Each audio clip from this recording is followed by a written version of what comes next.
Story RH, le podcast RH qui ne vous raconte pas d'histoire. Bienvenue à toutes, bienvenue à tous.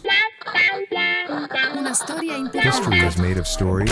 Dans cet épisode, on va se questionner sur l'intérêt qu'ont les entreprises à développer leurs collaborateurs. Le Code du travail nous dit que, je cite, « L'employeur a une obligation générale de former ses salariés. Il doit s'assurer de leur adaptation à leur poste de travail, veiller au maintien de leur capacité à occuper un emploi, au regard de l'évolution des emplois, des technologies et des organisations. » Alors, hop, tous en formation.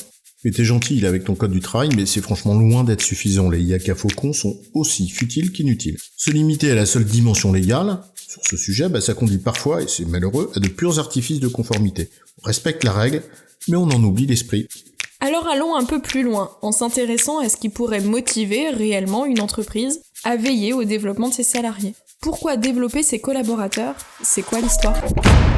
Avant de commencer, on va rappeler que l'entreprise, elle peut pas être considérée comme seule garante du devenir de ses salariés. Penser le contraire, c'est se méprendre d'abord sur ce qu'est une entreprise, mais également sur ce que nécessite l'apprentissage en termes d'investissement personnel. Tu as raison de le rappeler, l'entreprise n'est pas la seule responsable, mais elle a tout de même un rôle à jouer. Seulement pour qu'elle le joue, ce rôle, encore faut-il qu'elle y trouve un intérêt, une bonne raison. Et au fond, qu'est-ce qui pourrait constituer une meilleure raison pour une entreprise que sa propre pérennité, sa performance durable ? Or, pour être performant, il faut disposer, entre autres, des bonnes compétences aux bons endroits dans l'entreprise. Ouais, plus facile à dire qu'à faire. Surtout quand on sait que les compétences évoluent sans cesse et que les métiers de demain n'existent pour certains pas encore. Justement, pour relever ce défi, les entreprises ont 3 leviers. Un levier externe et 2 leviers internes. Racheter des entreprises pour leurs compétences, c'est le levier externe.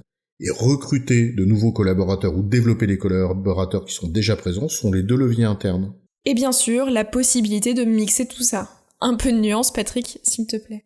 Concentrons-nous sur les leviers internes. Recourir systématiquement au recrutement nie 2 réalités. D'abord celle du temps, que cela exige. Entre le moment où l'on prend conscience du besoin et celui où on le pourvoit, le train a parfois déjà filé. Et ensuite celle de l'évolution par nature continue des dites compétences. On ne peut pas envisager de recruter des nouvelles personnes à chaque évolution minime de la manière dont s'exerce un métier. Intégrer les évolutions en matière de compétences pour permettre une meilleure performance doit donc se faire au fil de l'eau, de manière permanente et continue.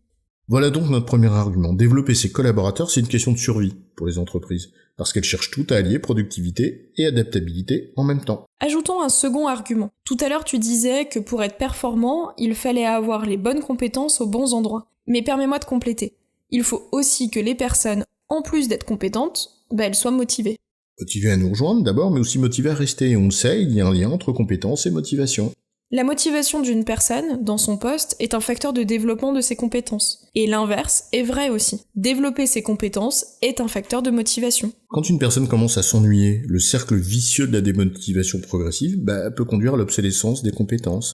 Développer les compétences des collaborateurs, alors ça devient un impératif pour l'entreprise qui souhaiterait garder ses collaborateurs sur le long terme. Et c'est bien un second argument. Mais ça coûte cher. On ne peut pas nier la contrainte économique que représente le développement des collaborateurs, bien qu'elle soit effectivement à nuancer au regard de ce que coûterait le recours systématique au recrutement ou à des rachats externes. D'où l'importance d'une réelle démarche de GPEC, de gestion prévisionnelle des emplois et des compétences, ou de workforce planning si tu veux, et de prioriser selon les besoins et les populations clés. Les budgets n'étant pas illimités, on doit prioriser et cibler les populations clés.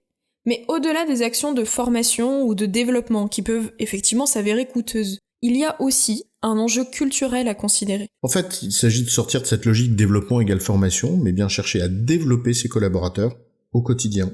Et là, ça concerne toutes les populations de l'entreprise, sans distinction. En cela, le rôle des managers, il est central, notamment pour saisir les opportunités de développement dans le job, au quotidien, en faisant du feedback, en veillant au partage au sein de l'équipe, etc. En résumé, une entreprise qui chercherait à assurer sa performance durable doit disposer des bonnes compétences aux bons endroits et de personnes motivées. Recruter de nouveaux collaborateurs ne suffit donc pas, elle doit chercher à développer les compétences de ses salariés, en continu. J'ai bon, chef ? Oui, tu as bon, mais on va pas en faire toute une histoire.